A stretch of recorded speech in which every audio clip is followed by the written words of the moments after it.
Hello everybody and welcome back to the channel, and today it's another FSEconomy video, but more specifically we're going to talk about how to maximize the amount of money that you can make when flying jobs in FSEconomy. Now if you haven't already, go and check out my first video, which was a beginner's guide to FSEconomy, and there's a link down in the description, and that's going to walk you through how to set up everything you need for FSEconomy, as well as how to complete your first flight. And I really want to thank everybody for the great feedback and comments and likes that I got from that video. And there were a couple of questions that common questions that I got, so I'll just quickly go through these now before I jump into the topic of this video. The first thing that I just want to clarify is that FSEconomy, or FSE, is completely free. It costs you nothing at all to play FSE. However, they do have a donation system, so if you do want to flick them a few dollars, you can go ahead and do that, but there's no obligation to do that. Also, just to make it really clear, we're talking about virtual dollars here. It's not real money when it comes to the money that you earn in game. I assume that's obvious, but just to 100% clarify that. The other thing, a question that I was asked is, do you need multiple accounts if you want to play in different simulators? And the answer is no.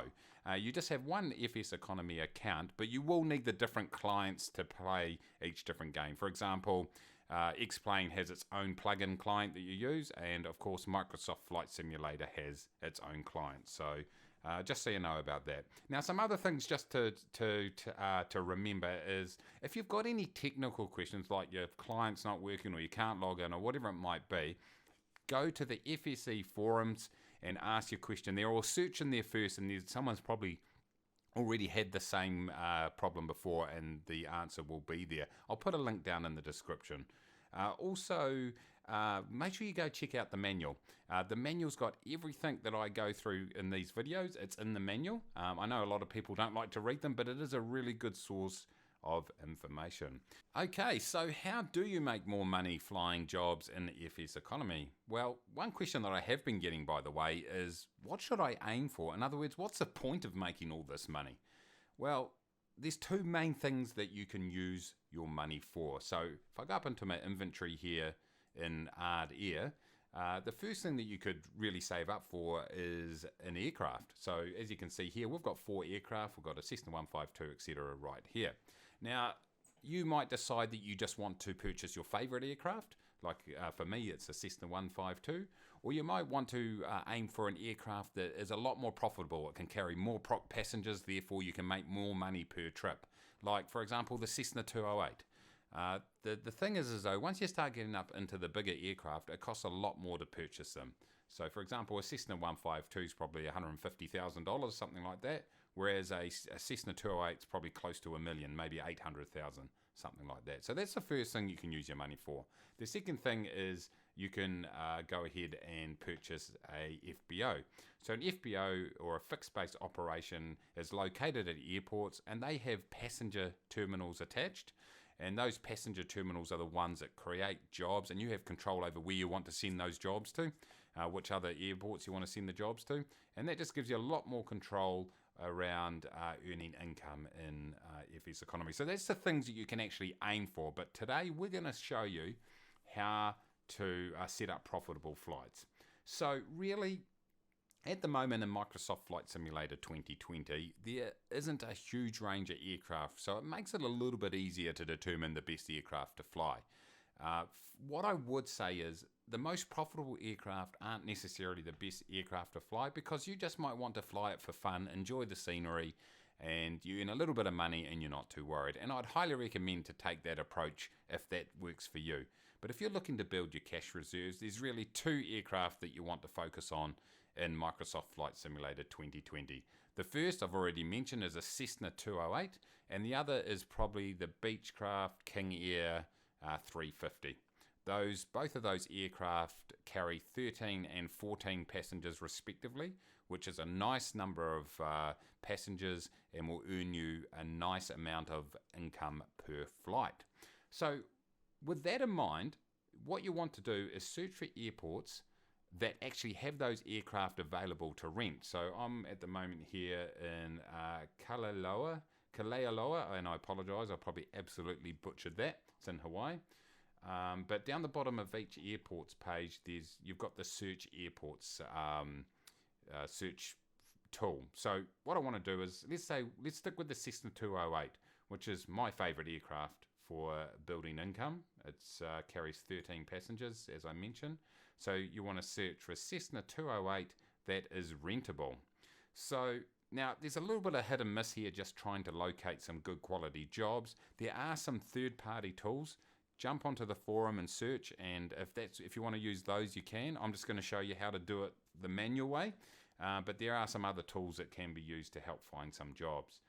So what I would recommend is, say, let's search for Cessna 208s that are rentable, and let's go in the United States, because it's just a lot more airports in a combined area, and let's just search for, say, San Diego, something like that. So it's going to show me all airports within a 250 nautical mile radius of KSAN that have a rentable Cessna 208, because you've got to actually find one that's rentable.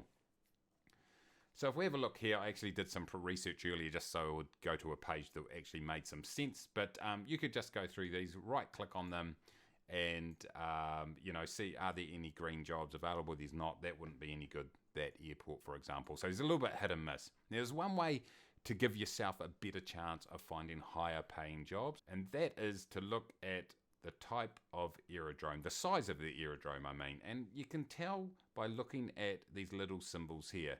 Now, they're either going to be 1 lot, 2 lot, or 3 lots. And each of those lots have an FBO that are allowed to generate a certain number of jobs. So the more lots that are in there, the more jobs that are generated. In other words, the bigger the airport, the more jobs. That's the easiest way to think of it. So you can see here that's got this one little stripe, so that's just the 2-lotter. You've got the one with the 2 stripes, which are 2 runways, cross runways there, which is a 3-lotter, so that's the largest type of airport. And you've also got ones, this is a military one with M on it, but you have ones that have got nothing in it at all, and that's just a 1-lotter. So what you want to do is maybe click on the one that's the maximum lotter, the 3-lotter, the one with the 2 runways on it. So let's click on KNZY, North Island Naval, is that a Naval Aviation Station or something similar? I'll need to look at that. And you'll be presented with all the jobs that are available at the moment. Now, for some airports show green jobs and some don't. The reason is because whoever owns the FBO can decide whether to publicly post the jobs or keep them for themselves. So you might go in there into a large airport and there might be no jobs because the person is either keep them for themselves, or the other thing is other people might have flown them. So with the Cessna 208, we want to check that it's available because we want to rent it out, and here it is right here. So you'll remember looking at this from the basic tutorial, Cessna 208 Caravan. It's got IFR, AP, autopilot and GPS, so it's great. 600 dry, 800 wet, so great. It's all ready. It's not, hasn't got the spanner and the screwdriver, so it's not damaged, so we can fly it, no problem at all. So we'll go away and would either press rent dry or rent wet. So we've got the option there to get the aircraft, which is great. Now I'll just explain the bonus here. So you'll see a little amount here with an arrow. Now this bonus is basically either a penalty, a $1 penalty, or a $1 bonus, depending on whether you're flying it closer to its home base or further away from its home base. So you look at the home here, and this 208 Caravan actually has a home base of San Diego, which is very close to here. It's 2 nautical miles. So basically, if I decided to choose some jobs here and start flying, let's say I flew out west somewhere, for every 100 nautical miles that I flew, I would be penalised $1,000. So I'd have to pay $1,000 for every 100 nautical miles. Now, so if I fly 50 nautical miles, it will be $500. So as I fly away from its home airport, I'm getting penalised. Now, if you can set up some jobs that you fly back, so do a return flight, so I'd be penalised $500 going 50 nautical miles away, and what I might do there is pick up some jobs and bring them back to this airport. Well, it would end up evening itself out because I get a $500 penalty going that way, but because I'm going closer to their home base on the way back, I would get a bonus of $500. You might either get penalised or get a bonus depending on the direction of your flight. Hopefully that made sense. So when I take a look at this, as I mentioned in my basics video, first thing you want to do is go to nautical miles and just sort it by nautical miles, and that gives you a good feel for the length of trips. So for example, you probably don't want to be flying something that's 529 nautical miles. That's going to take a long time, and that's one thing to take into consideration for a start, is how long is this journey going to be for these jobs, and is it better to fly some lower paying jobs that are closer, that are not going to take me as long, but which will mean that I'll earn more money per hour. So that's one thing to take into account. The other thing to take into account is, have I got enough jobs to fill up my aircraft? And that's really important. The key way to maximize your income is to ensure that your aircraft is as full as possible, if not 100% full of passengers or cargo, depending on what you're looking to transport, all the time, because that means you're going to get the maximum amount of revenue. So if we click and have a look at the Cessna 208 right here, open up the details, you can see down here that it carries 13 passengers. Unless it's 100% full of fuel, then you've got to drop off one passenger because of the weight. So essentially it's 13 passengers that you can fit. But if you have a look at the options here and add up the amount of passengers, there's no one individual destination that's going to fill up this aircraft. Probably the best one is down here. You got KINS, that's 246. That's starting to get, that's a long job that I would think twice about doing, because I could probably find some shorter trips, to be honest. But if I grabbed all four of those jobs right there, those assignments, they're called assignments. So even though it's 2 passengers, that's still called one assignment, and I'll explain why that's important soon. But that would only give me 8 seats would be filled right there. So that would leave 5 seats unoccupied, and probably would, I mean, you'd still earn money from this flight, because you're earning about $6,000, and by the time you take in fuel and rental, you'll still be fine. You'll earn a little bit of money. But if you can fit another 5 people in there, then obviously that's going to be a much better paying job. So with that in mind, if you haven't got 13 jobs all going to the same destination, you can start thinking about, okay, maybe I can fill it up with jobs that are at another airport that's close to the destination. So in this case here, we've got 8 here, and let's say KLSV, I'm not too sure. I mean, it's about 12 nautical miles difference in terms of distance from where I'm sitting right now, but it's in a completely different direction. These little arrows here show you the direction that the airport is in. See, bearing 26, and this is bearing 18. So if I went to KINS, here I can actually say distance to KSLV, and that will quickly hold on, what is it? It is KLSV, KLSV. So I'm in KINS and I go to KSLV. This will just show me on a map. Okay, so it's 37 nautical miles away. It's pretty close, actually.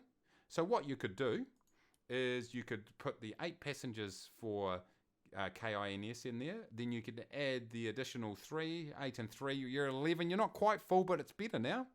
It means that you quickly drop off one job and then fly across to those other airports, airport, and drop the others off. So you really got to decide what's the best way to go about it, because a better option might be to actually pick up some of these ones to KEDW, which are due north also, and drop those off on the way. So it might be halfway, drop off those, and then continue on and drop off the rest. But the key is to keep your aircraft as full as possible. And but that only works if the destinations are relatively close together or on the way to where you're going. Now, hopefully that makes sense. So what happens from there? What you want to do is obviously go ahead and select your jobs, add them to your My Flight, and then you just got to make sure you take off and land and stop at the put your parking brake on at the airports that that you have jobs due to be dropped off at.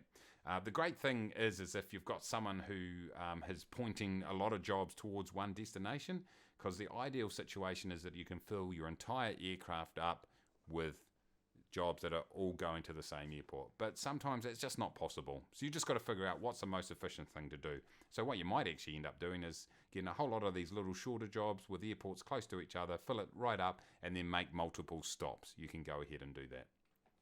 So remember earlier I talked about the fact that there was a certain number of assignments, and that is important. And the reason that the number of assignments is important is because you get charged booking fees if you have a flight that has more than 5 assignments. Okay, so if you have more than 5 assignments, not more than 5 passengers, but more than 5 assignments. So 1, 2, 3, 4. There's only 4 assignments here if I loaded these 8 passengers on, so I would not be charged a booking fee. But what you can do, you can go to the operations guide, go to assignments, and it talks about assignment fees right here. If you have 1 to 5 green jobs, no booking fee, and then it is for every job after that. It starts at 6% and goes up 1% after that. So 6 assignments is 6% booking fee, 6% of the revenue. Now, if you filled up your Cessna 208 with 13 jobs, 13 one-passenger jobs, you would have to pay an additional 13% in booking fees. So as you can see, I mean, to be honest, it would still probably be profitable even on a Cessna 208. If you're starting to get into bigger aircraft that have more than 20 passengers, then it's going to start to that's where you're really going to start to notice the impact on your income. So it's always good to fill up with jobs to try to keep that booking fee down as much as possible. But one thing you will notice when you look at jobs, I don't know if I've got one here, KEW, look at this. This one's for 1 passenger's $8.85. But then for 2 passengers is $14.30. So that's an average of $720 per passenger, whereas this one's $8.85. So as you can see, when they do start to accumulate jobs into one assignment, the price or the revenue per passenger reduces. So you just really got to find that balancing point and do a few calculations to say, hey, it's better just to take a whole lot of single ones because I'm going to end up getting more income, even taking the booking fees into account. The other fees you've got to be aware of, while I'm in the forum there, is this one here, ground crew fee. So basically, you pay your 10% ground crew fee, 5% at the airport that you depart from, and 5% at the airport that you arrive in. So that's pretty standard across the board. So that you just got to understand that 10% ground crew fees will be paid. So if I ever take a quick look at my flight, my flights here, and let's look at that one I did on the practice flight the other day. We had three individual jobs from memory, so I got $2,013 of income. And as you can see here, my ground crew fees were 10% overall, which was $201.30. But I do not have any booking fee because there was only 3 assignments on board. So these are the sorts of things you just got to balance out to make sure that you're not incurring a whole lot of fees that end up costing you and making it not as profitable as what you would like it to be.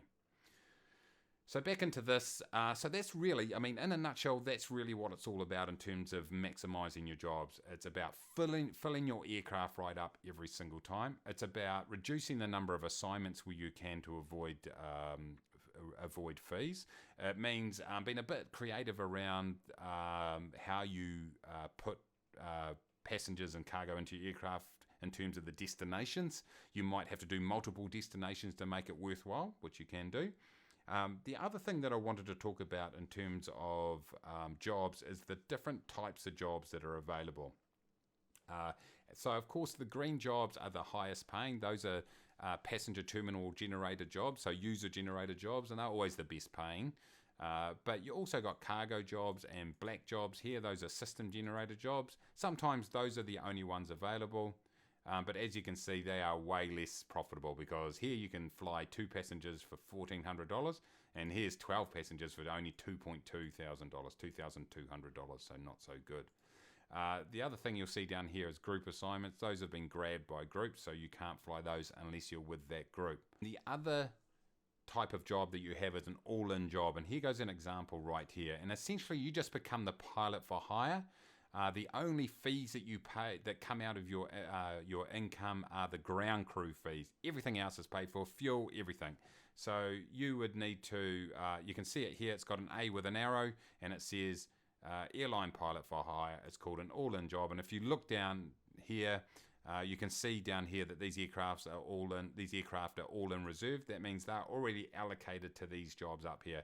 So if I wanted to fly these 126 passengers, so this is N631J, that's a Boeing 737-800. By flying that flight there, I'm just getting a flat fee of $2,900 minus $291 for the ground crew. So that's as simple as that. The other type of jobs that are available are VIP jobs, and they're denoted with a V right there. Often they're quite big cargo jobs, and you can see that the payout is quite good.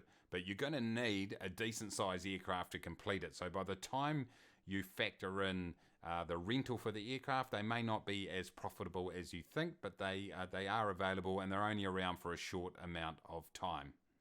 Okay, the other thing I just want to quickly talk about is you can also earn money by ferrying aircraft. This is where an aircraft owner wants to relocate their aircraft somewhere, but they can't be bothered doing it themselves, or they don't have time. And so you can tell if an aircraft needs to be ferried by looking down. Hopefully you can see it down here, right-hand corner, a little brackets with an F in it, and then you can see where it wants to be ferried to. Essentially what they do is set the home base to where they want the aircraft to be relocated to. They'll set a bonus, so obviously you fly towards it, and for every 100 nautical miles you'll get a bonus. So the best thing to do with ferry flights is pick up a whole lot of jobs on the way to dropping the aircraft back to its home base, and so you'll earn money for not only the assignments but also the bonus for putting it closer to its home base. So that's another way you can make some money. Okay, so it's just really a case then of flying as much as possible to earn as much money as you can. So really, the Cessna 208 and the King Air 350 are two great aircraft that you can really grind up plenty of dollars. Now, another little hack, and it is a legal hack, is you're actually allowed to use time acceleration. You can use 16 times time acceleration. And you can get flights done pretty quickly. But just a warning, you can get burnt out chasing the dollar, and so you might eventually get to a point where you just fly flights because you enjoy the aircraft, and you just want to enjoy the experience. But time acceleration is there and is available. What you do need to know is that over a 48-hour period, you can only fly 30 hours of flight time, whether it's accelerated or not. So even though it might be 10 minutes real time, it might be a flight that would usually take an hour. So an hour would be allocated to that. So look up the top right-hand corner here. It will show you how many hours you've flown in the last 48, and you can only do a maximum of 30 hours. So there's a bit of a restriction, because if you do a lot of time acceleration, you could hit that cap. So that's just one thing to take into account. The other thing to do is in your banking, in your personal account, I like to leave a $10,000 cash amount in there just so I can pay for anything I need to pay for. But I put the rest in the bank because it earns interest. You don't earn interest in your group account, but you do earn interest in your personal account. So it's good to keep an amount in there, and you'll earn a little bit of interest each month. So there we go, everybody. There's a bit of an overview. I know there was a lot of detail in there and a bit of talking, so I apologize for that. But just to summarize, find profitable aircraft. Cessna 208 and King Air 350 at the moment are the best ones for Microsoft Flight Simulator.